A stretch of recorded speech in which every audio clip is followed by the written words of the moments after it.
Well, and welcome to the second part of our 2022 Pride Forum. For those of you that don't know, my name is Dr. Dwayne Wright.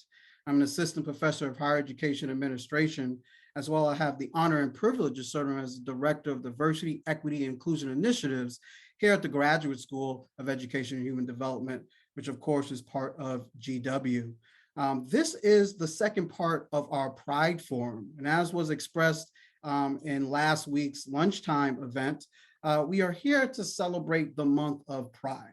Pride comes from the anniversary of a riot, a protest, the Stonewall riots. In fact, the anniversary was yesterday, 6/28 is known as Stonewall Day. Last week, we had the privilege and honor of learning from some young DI participants. But this week, what we have for you is, if I could be so bold, the main event.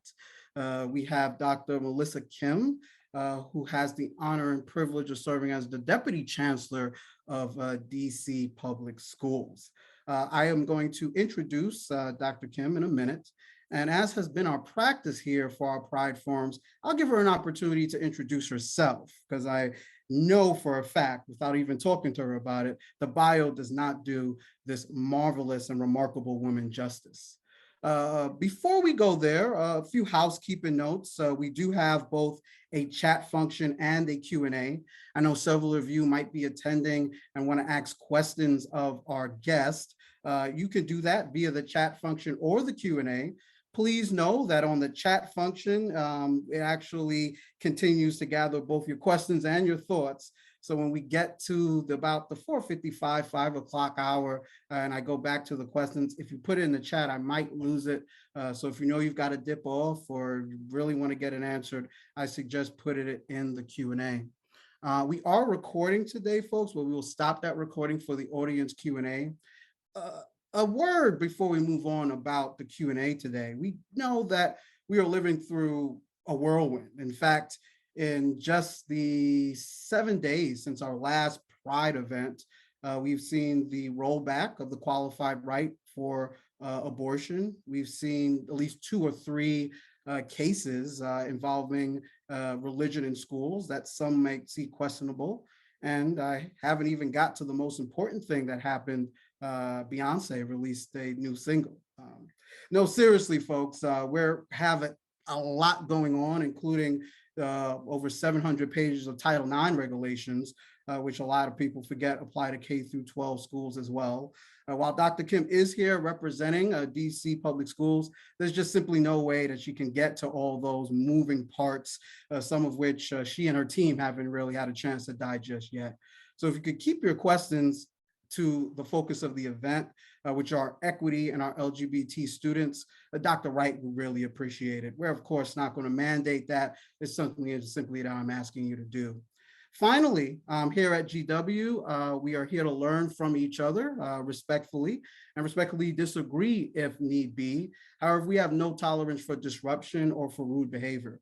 If that was your purpose today, I would go ahead and leave right now. And if you do that, unfortunately, we're going to have to remove you. We've never had to do that. I hope to never have to do that. But since we have a public figure here today, I just wanted to go and put that out there.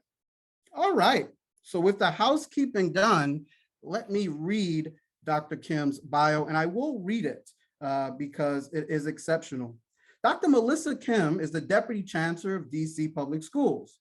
In this role, she leads the district's 116 schools, wow, as well as all the program, including academics, interventions, innovations, equity initiatives, and family engagement to ensure that DC Public Schools provides a rich and rigorous experience for all students.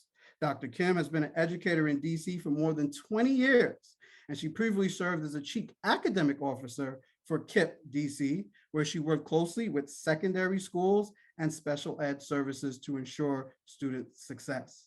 Prior to that, Dr. Kim worked as a partner at the New Schools Venture Fund and the principal of the Dell Middle School.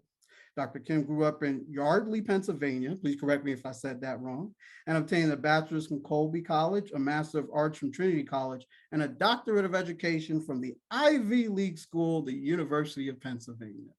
We are astounded.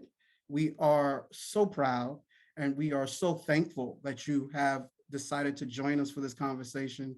Ladies and gentlemen, the Deputy Chancellor of DC Public Schools, Dr. Melissa Kim. So first question, what did the bio not capture? Anything else you want to tell us? Anything else we Oh, should know Dr. about? Wright. First of all, I'm finding this to be so much fun already. You have such a lovely way of like setting the table and being super engaging through the screen. If I could capture what you're doing right now and like teach it to so many other people, I think that'd be great. So I really appreciate you and how you're engaging us and me right now. I think the bio covered all the professional big hits. I think what it doesn't capture is, this is actually my 25th year in DC, working and supporting children in their development. And just thinking that, one of the questions you guys asked me to think about was, what is it that you want future teachers to know? And actually it's in your title. It's in the title of George Washington. Like there was a time when I was a teacher 25 years ago, I really thought teaching kids how to read, write, do math, and, engage with one another was enough. And that content, that if they mastered the fourth grade content or fifth grade content, that was success for them and for me. 25 years later, after I've had the privilege of teaching them, and now that they're the parents of the students that we teach now in schools, I think redefining educators as not only content experts, but human development experts is, I think, the thing that lovely bio doesn't capture. The spirit of what we're trying to do in DC public schools with teacher preparation and leadership preparation, and just the setting of the table, the way you have done starting this conversation, just be welcoming of everyone to the school, where we're really thinking about the ages and stages of our kids, and thinking about that is what that bio doesn't quite capture, that I'm really excited to talk about today, particularly through the lens of pride, but certainly for all students. Yeah, and I can keep on talking more, but I'm happy to stop there. And oh no, this is a back and forth conversation, and you are our guest of honor, so please feel free to lecture, ramble, choose the best word you want. We're here to learn from you. Dr. Kim, I'm going to ask you this, and I'm going to violate a rule that was taught to me in law school. I'm going to ask a leading question. I am not going to ask if you fell in love with teaching. I can tell from your job right now, the jobs that you have, that at one point you fell in love with teaching. You fell in love with educating.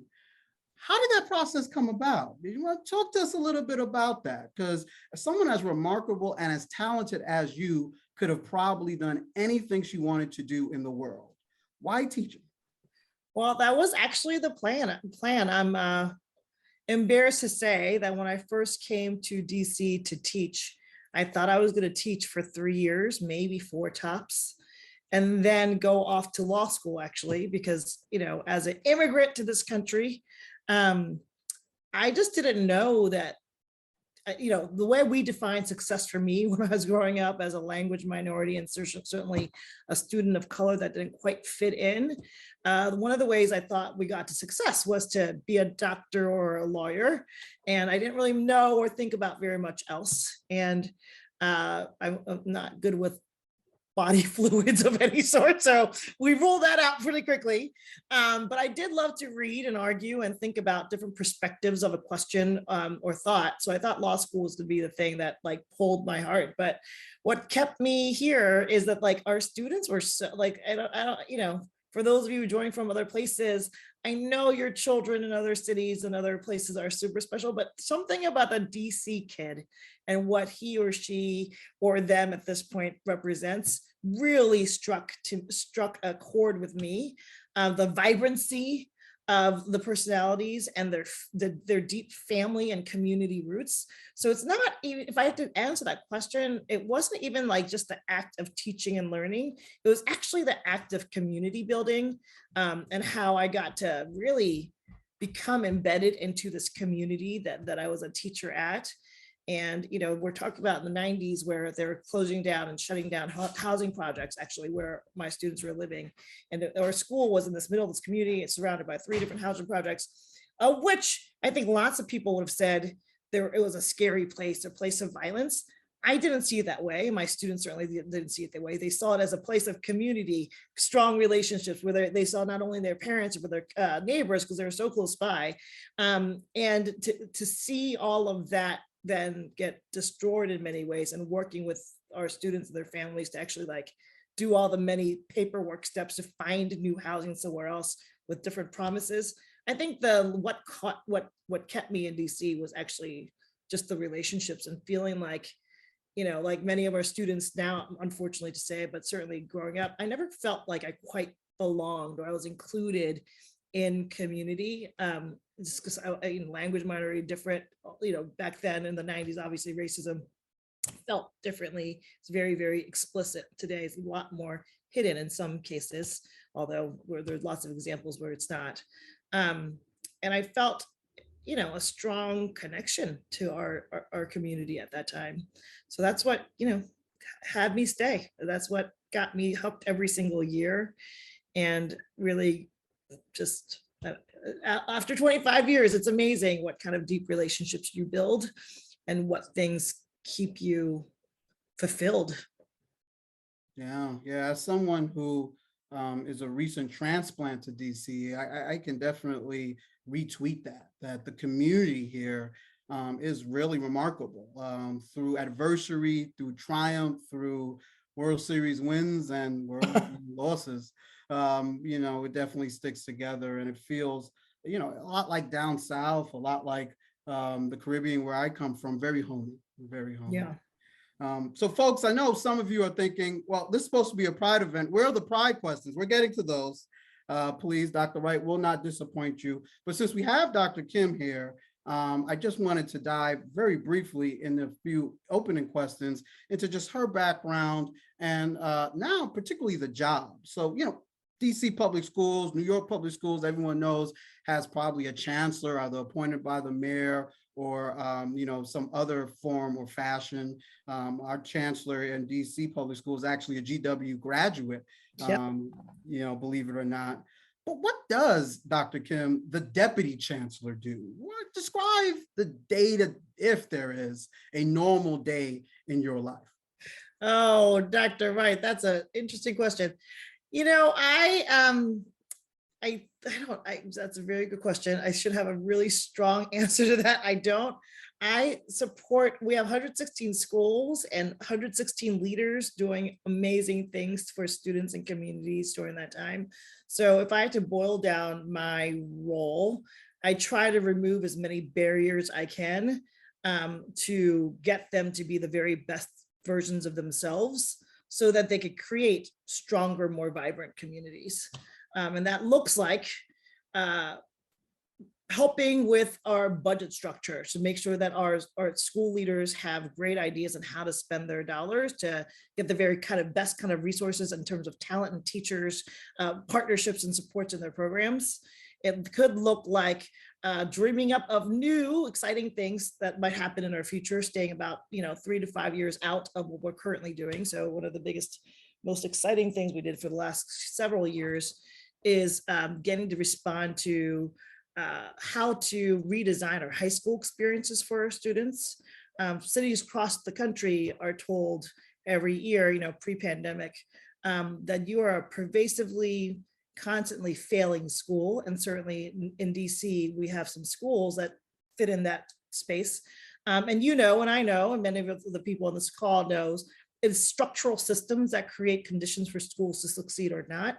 And so instead of thinking about those failing schools as places without talent or without great ideas, we flipped the paradigm and actually engaged with those two school communities.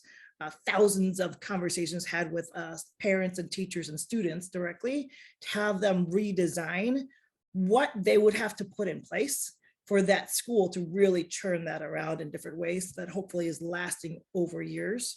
And by that work, those two schools are stronger today. They have stronger enrollment. They have stronger ninth grade as well as graduation rates. And certainly they took some hits with the pandemic, but so much stronger than they were, 4 years ago. And because of their success, not led by me, certainly by the students and the teachers and the leaders there, they made such a proof point that we were able to gather a lot of national attention, where XQ, National Philanthropic Organization, has partnered with us to redesign now every one of our high schools with our students and communities in mind, and really elevating student voice. So I think my job is to take what others see as like a problem or a issue. And I think if done well, at my best, I'm able to flip that deficit thinking into a positive asset frame, so that we create strength and leadership and possibilities where people are elevated, versus allowing the same sort of patterns of negativity and blame to continue. So I think that's basically what I would say I do. And that it plays out in different ways. I can give lots of other examples, but our people definitely need buffering and protective layers, so that they can become strong and stronger. And if boiled down, I'm the person that tries to create as many layers around great ideas and great practices in our kids as possible. Wow, it's remarkable. First of all, it sounds like a very complicated job. So even though I live in Silver Spring, my heart's in DC. So thank you, because clearly we wouldn't be doing whatever we're doing without you. And what you said a lot of sort of how you say graham crackers for me. Reminded me a lot of the work of my friend Joshua Glazer, who is here, and then your leadership style, which is really human first. Reminds me of Julia Stolberg Walker, who's the chair of our HOL, which is Human and Organizational Learning Department, who is also on the call.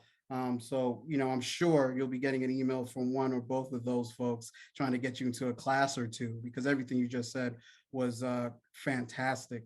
All right, let's get to the meat and potatoes, if you don't mind, and we'll start at the general level. What does DC Public Schools do? You don't have to list everything. But just general, to ensure that all students are treated equitably and that historic discrimination is taken into place. So, there's equality and then there's equity, and equity takes into consideration that which was denied in the past. Describe for us, if you can, in a nutshell, what DC Public Schools tries to do for all the students. Yeah, I think we are far from getting to, if there is a promised land, of actually getting there. But I think some of our biggest steps is us actually acknowledging it and saying that we have what we do to recreate and replicate the patterns of oppression, where it falls with racial lines as well as color lines and economic lines, is that thing that without tending to will replicate. So we're stating that.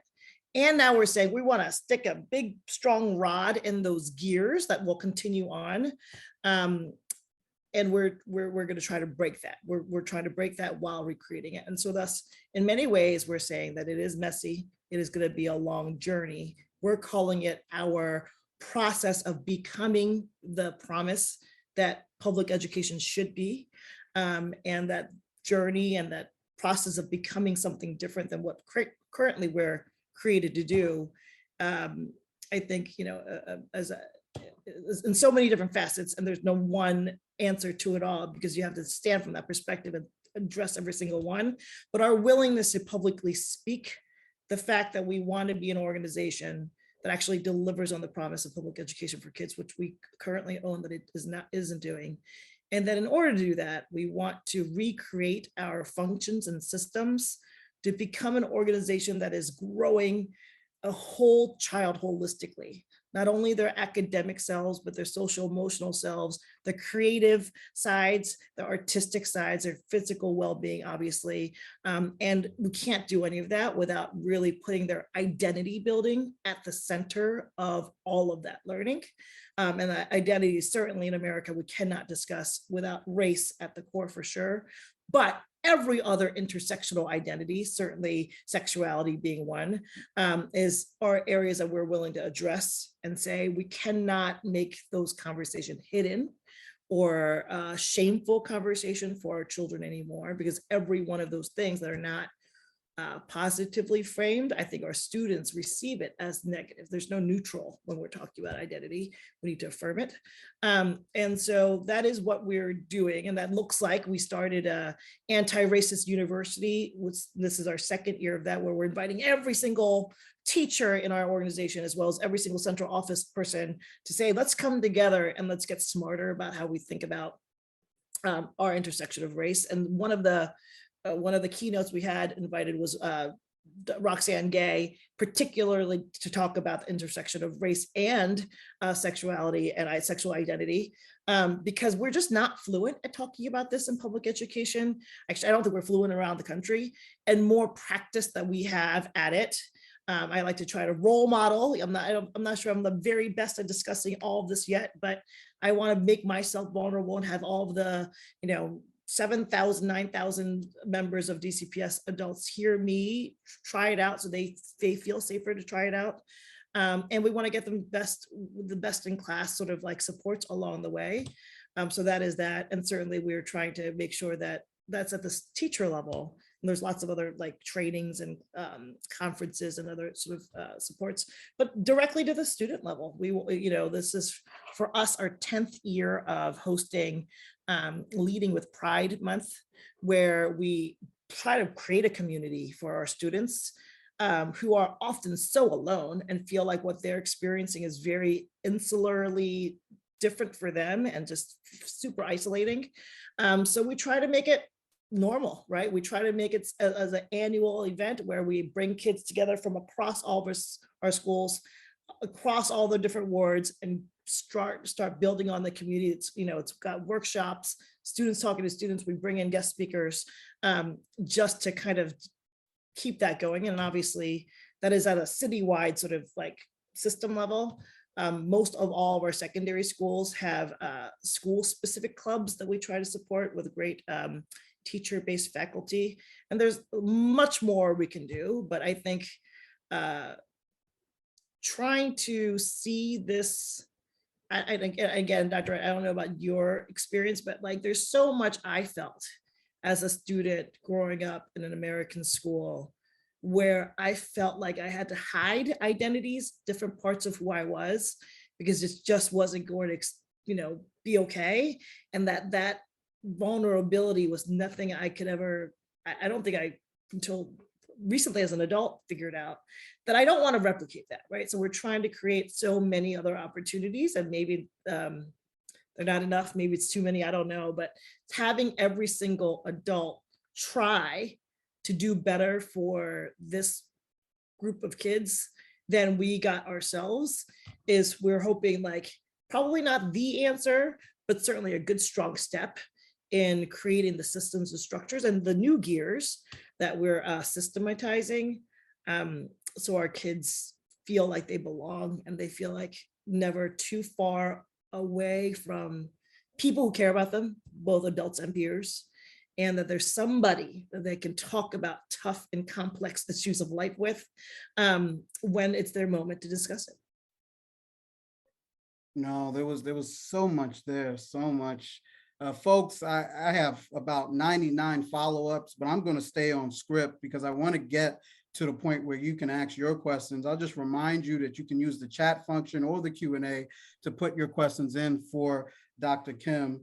Two things, Dr. Kim, that you said that resonate with me. One, sense of belonging. And, really starting early with that. You can't just wait to college, because if you wait till college, that's the guy who's getting in there, or gal, and, dropping out because they don't have that sense of belonging. So sense of belonging in a K through 12, really P through 12, P through 16 system. But then you said, there is no neutral. And I love that so much, that, that there is no, we've got to make a decision. We've got to go one way or the other. And not doing something is doing something. And, letting the students know that if nothing else, we're here for you. It might not be perfect. It might not be necessarily everything that you need. Hell, it might be 5 years too late for some students, but we're here for you. And I just love that. And I love that statement. Let's talk now specifically, if we can, about our LGBTQ students. We'll keep it into DC for now. But specifically our trans students, not in DC, but in some places, trans students, trans parents have been under attack. For those of you who cannot see in the mirror image, the button on my right says Trans Lives Matter. So Dr. Kim, here's the question. What does DC Public Schools do for LGBTQ students in general and specifically? And do we do anything for trans students, students that may be questioning, maybe non-binary, or during the process of middle school and high school come out as trans? Yeah, I mean, I think this is one of the areas that what I'll say is we need to do more. And obviously our trans students or students in the process of figuring all of that out and landing it, it's a journey for them, many of them as well, is obviously they have all the protections that our great city has put in place for trans students and trans folks. The issue is though, is this, I'll just make myself vulnerable. I don't know that I know enough of what they might need, because it is so individual, to figure out what is important to them. So I know like roughly things like based on what our student surveys, 3% of our student population says that they are trans. And they say they're the group of students for our district that scores the lowest in sense of belonging, right? They say that they're the most disconnected from our schools, and that cuts through all racial lines, right? They score lower than every other subgroup. And so they are telling us through our survey that we do twice a year, it used to be once a year pre-COVID, but now we do it twice a year, that it's not working for them. What I know is that what is in place isn't enough. They do feel more disconnected and more unsupported. They feel like they're not getting the support, not only from the adults, but also the peers. And it just, and I'm not a scholar of this particular topic, but it makes sense to me as a human member of our community. Like in our society, trans humans do not get a lot of love, attention, supports. It's one of the toughest identities to discuss, and the intersection of that with race, as well as potential, other things like language minority or just how you do is really tough. I have a personal, a child that's, of one of my friends who's going through this experience now as a very young little person. And she says, the school's been amazing. They've actually are the ones that are trying to figure out the pronouns with the student. And like, they ask my kid all the time, what does this work for you? Is there something about what's happening in school that's making you feel not great that we should know about? Because we're all here to support you. But that is this one case, and this very vocal student who feels very comfortable and supported at home to have these discussions. And for every one of these cases, I think there are probably dozens more where that open space to have the discussion and the homeschool partnership to say, hey, we'd like to have a conversation about what's going on at school and how that intersects with their gender identity and how that intersects with you as a student interacting with adults, as well as you students as a student interacting with peers, because those are all dynamics in the social milieu around that student. And I don't think that I have done enough to pull up from those very deep individual stories, patterns that we can name to call out supports and or structures to be paying attention to what is recurring and expected, and how can I support that population of student better. So yeah, that's all to say, like, all the legal stuff that students would get, like access to locker room spaces and bathrooms and the safe spaces to have conversations, all that absolutely in place. And I know it's not enough, and this is an area where we just need to do a lot more conversation. And maybe a couple other things we have done is, you know, several years ago, this is before my time back at DCPS, there was a huge effort to make sure that there were spaces for males of color and females of color to talk about, well, what is it like to be you in our school system, and how can we create more elevated space for males of color and females of color to be elevated and have greater voice and influence and just, you know, strength of power, right? Well, those two things exclude a bunch of other kids who don't quite identify as male or female. So I think that's another example of how what we tried to do several years ago, that today we're recognizing is a gap. So we're taking some steps to say, even when we have those gender named groups happening, because those are important too, how do we create space for others to join without being exclusive? And should we be creating another group specifically to include others? And so we have, you know, we created a task force around that, including city agency partners, educators, leaders, certainly, is not yet included students. And we're thinking next year that we are ready to get to the place where, you know, we're back in person, things are happening. We need to bring students to the table to have them be part of that task force to help us tell us from their stories what should be in place that would help really move those numbers from that 3% of students telling us we're not getting it right. No, I love the vulnerability and acknowledging that even in all the efforts. Now you went on for about 5-8 minutes, so you're doing a lot. Gosh, please cut me off whenever. No, never that. But you're doing a lot, but then still acknowledging that there's still more that needs to be done. And you're right. I don't know if there'll ever be an endpoint, but I definitely do appreciate the outlining of the initiatives and, you know, trying to get to the students. And we've got a question when we get to the questions about that. Let me ask you this, moving a little bit away from DC.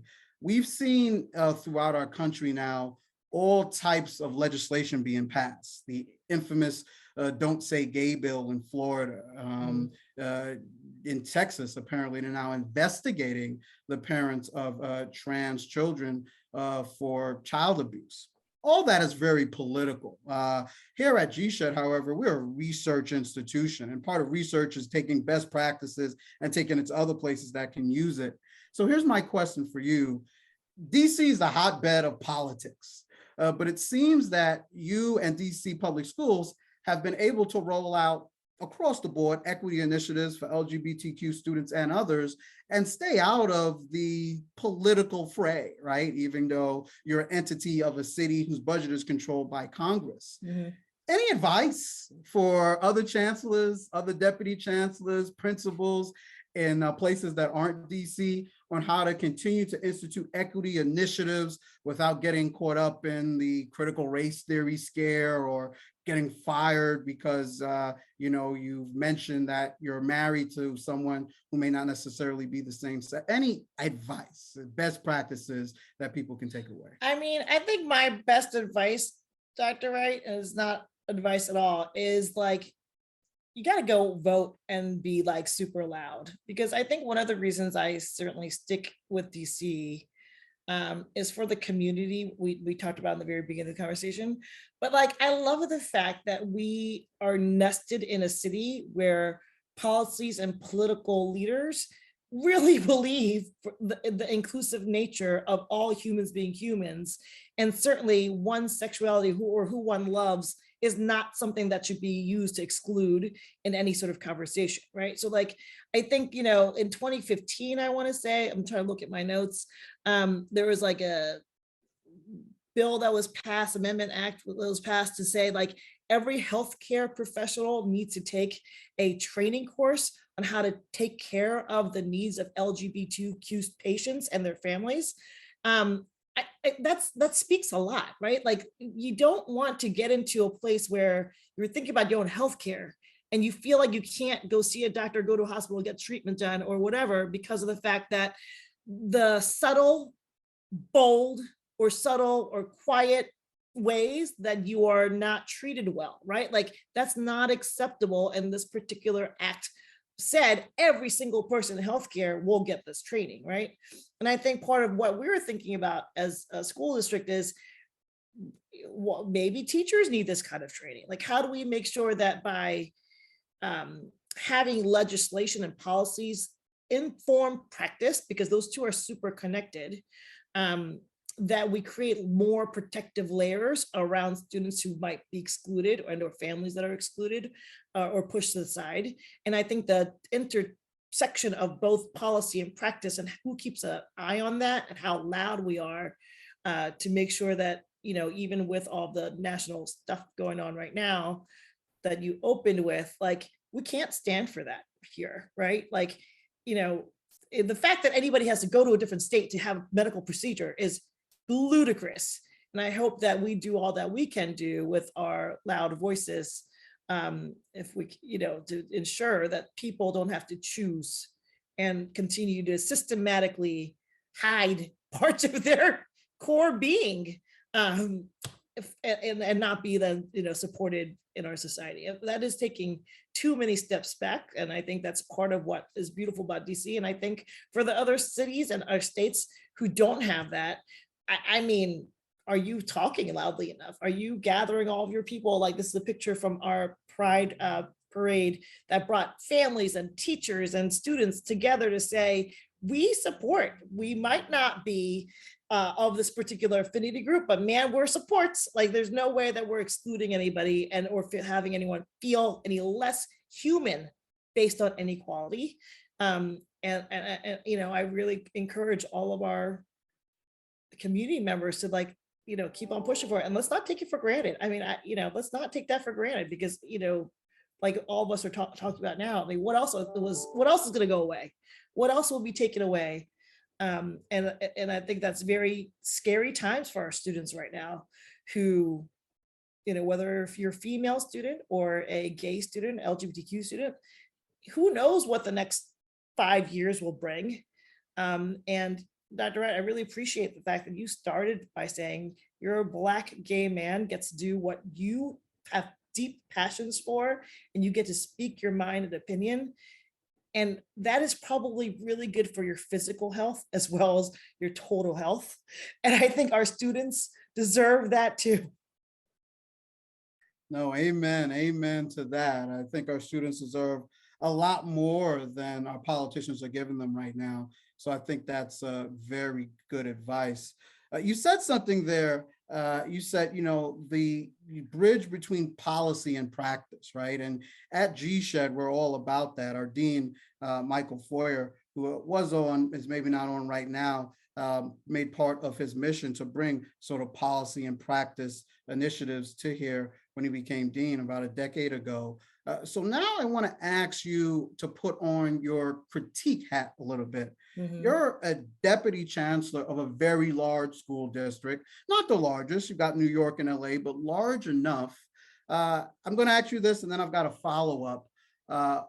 What should education schools be doing now that we're not? You've hired teachers, you've supervised principals. You can just critique GSEHD if you feel uncomfortable critiquing anywhere else. What are we doing well? What could we be doing better to prepare principals, prepare teachers to go out and work for a school system like DC Public Schools? Yeah, I mean, I led with this, Dr. Wright, because I think this is the core of where I think education needs to go. I think the identity of educator as not only content experts, but human development experts, and that it is your job, and you get excited to make sure the ages and stages, brain development, you know, of a little person's life that's very different from 3-year-old to 5th graders to 17-year-olds, and that you become as fluent and expert in that so that you can use that, what is predictable and recurring around the human development process and brain development process, to the content that you love and you are expert in, and marry it together so that the experience of the student is strengthened by the teacher's expert knowledge of both, I think is what I I think schools of ed have not all yet embraced. Now, from your organization's title, it sounds like you're putting human development squarely, you're calling it out, right? This is not a school of education, this is not a school of leadership. This is actually learning connected to school human development, which is what I think many people sometimes forget about this business of teaching and learning and growing young people, is that there's a field of research out there about how that should be informing how a teacher enters the classroom and or the school community. And I don't think we do that a good enough job of integrating that. And then maybe the next thing, again, connected to human development, is something I feel like I didn't know as a young 20-some-year-old teacher that I feel like I'm knowing a little bit better now, but probably have a lot more to go, is around like the science of learning and development. Like the teaching or being a system leader or a building principal, like what is predictable and recurring is that you're going to find many examples of stress and where things don't go your way, and no matter what you've done to prepare for it and how smart you are, it's just not going to go the way you think it's going to go. And for the classroom teacher, that sometimes is about students and their learning, right? Like it's not going to go where that goes.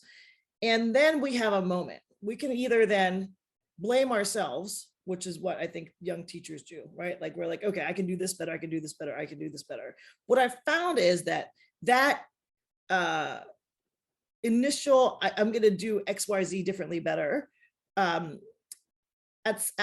a certain point, maybe the 7th time you tried or 8th time you tried, you're like, because we believe so much in the efficacy ourselves, it's not a me problem. It's not because of me and what I did that this kid is really struggling with this. It must be then the kid, right? So at some point, there's a moment when every teacher faces like something isn't working. I've tried my best.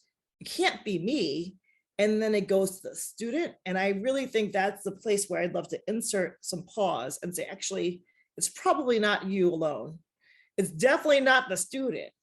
What's happening in the context, larger context of the classroom and or school or communities that's not working? And can we see patterns in that? And then can we like together figure out a pathway that doesn't end up problematizing that kid? Because that then gets imprinted in their identity as, successful, or someone that my teacher that, I care about a lot thinks I'm like a bit of a failure. And that then I think creates this education learning journey where that kid has to carry that, which he or she or them is not deserving of, right? There's like a whole bunch of stuff that often gets put on that young identity of a learner that's growing that I think we as an organization or institution misplace. And I think we need to potentially think about practices and policies and the science behind that to get our educators prepare for that moment, have them wrestle with what will you do? What will you do and how will you respond? What is a story of yourself that you say at that moment? What is a story of the students you tell at that moment? And what is a story that then gets spread as you talk to other educators and how you problem solve, and or what's the story of that kid you talk to the parent about? And I think along those lines, a lot gets, it's weighty, as you know, around race, intersectional race. What stories do Black kids get told versus what stories white kids get told?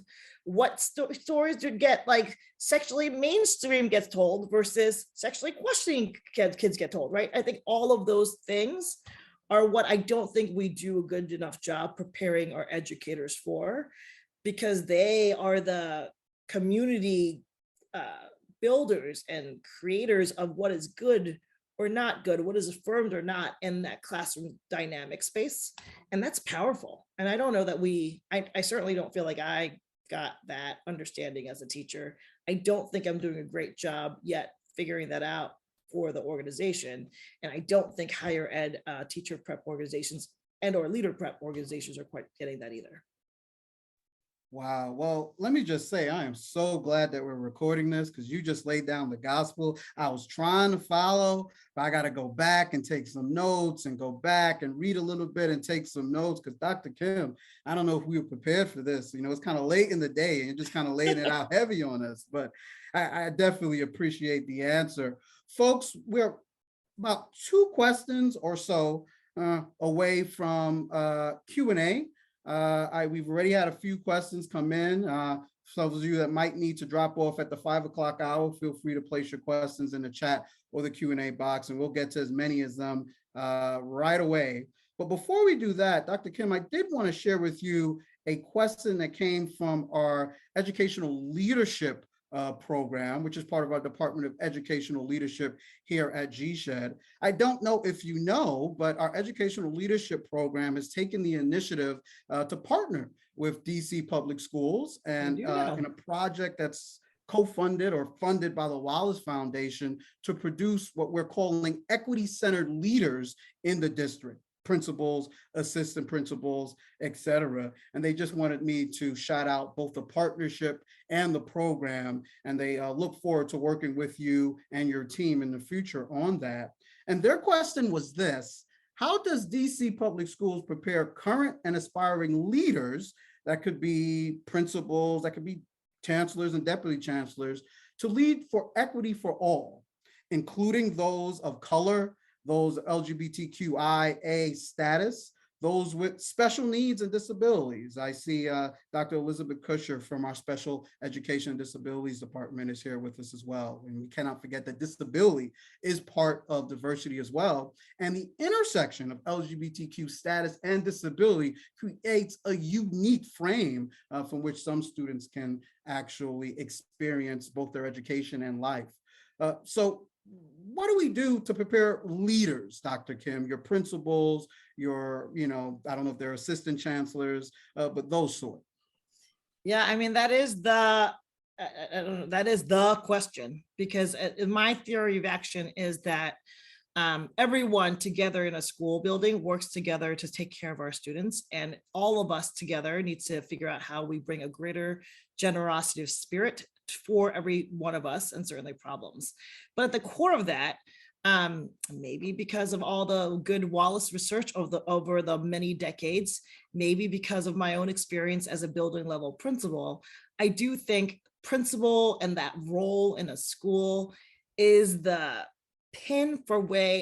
the point of view in which all beliefs and values get translated into actions and structures and what exists in that school to enact those beliefs and values. And the principal is the person in charge of how you build that together with students and staff and so forth. And thus, leadership and preparing our leaders to be that, and supporting our leaders who are currently in that seat to strengthen that space from our belief to how we execute it is, incredibly complex. And so we, to respond back to your team member who wrote in, we went and started talking to a lot of people and say, listen, I want to recreate the promise of public education. And I do think something about the principal role and how we prepare our leadership needs to do that well. So Wallace said, hey, guess what? That makes a lot of sense. We're working on that right now. Why don't you apply to be one of the districts in this pilot? So really excited to do this work, not isolated alone, but in a community of other districts with other university partners to figure this out. And while we're doing that, we also partnered with another organization called Turn Around for Children, who is started an inaugural cohort of teachers who really also were excited. They're the first people with their hands up. They're the first 120 people in our district that said, I want more and I want this kind of learning right now, because that's going to change the way I teach and how I engage with our students. So that right there, our wonderful teaching team they're the pipeline to become my future principals and system leaders, right? So right now we just finished our first year of the group of teachers, 120 of them, who really wanted to start thinking about equity-centered teaching and learning. And they did some awesome projects with each other, with students that was a mix between some good content we provided for them and some good stuff that they were bringing to the table that they want to try out. So I think already we're building in them seeds of what different kind of leadership could be. And I certainly wasn't thinking that way as a teacher. And now with supports with GW, we're thinking about that assistant principal run. In this partnership, when we get it baked right, how do we prepare our assistant principals to put on in this particular lens of inclusive nature of things and education and affirming the human development component of this. And hopefully with strong partners like George Washington, we'll be able to better define that. And then we're also working with Howard University to think about what does that look like for principals who are then going to become superintendents. And then we're working with that particular university and that. And as you guys know, maybe you don't know, for many years before this, we've worked with Georgetown to prepare executive leaders to think about this issue at all, less so anchored in equity, but we're taking what we've learned about university partnerships and how we leverage the strengths in our city to do it this way differently, this time with George Washington Howard, specifically calling out that for us in DC Public Schools, we really want to get racial equity down, and we want to put it on the table, and then certainly all the other identity intersections as well. But it's I don't know of many other school districts, and we're far from where we are now, where we want to be, but I'm really proud of us for saying we don't hire, we don't promote, we do not create selection criteria or promotion criteria that doesn't really push hard on our teachers and leaders lens and how do you respond to what's predictable and recurring in our communities, which is race and bias, and how that plays out in the life of a kid. So I think that's a long way to say I don't yet have the answers, but I think my job is to bring them, surface them, and then figure out who can help us figure it out. And that's where I think the research and practice will come and help hopefully elevate all of this and create a different pathway and a paradigm for how we tackle these questions. Because I was a teacher in DC Public Schools, and I'm kind of proud of myself for what we've been able to do. And today I get to do this thing called the Deputy Chancellor and support all the schools. But I imagine the teacher that's in the classroom today, that's going to be the Deputy Chancellor and Chancellor for DCPS 25 years from now, maybe even sooner, 20 years from now, because the care and feeding and nurturing and the what and centering on equity that they're receiving today, they're gonna run circles around me on this topic 20 years from now, and that is what makes me really excited about where this is all gonna go. No, I think the future, right? The young children, the kids, the students in DC Public Schools coming up are the heartbeat of where we can go. They're so impressive. And it sounds like there may be even more partnerships that we can do. We do executive leadership here at GSEHD as well. So we might need to talk about that as well. Folks, what we're going to do now, I know it's right at the 5 o'clock hours, we're going to go ahead and stop the recording, and we're going to shift to audience Q&A.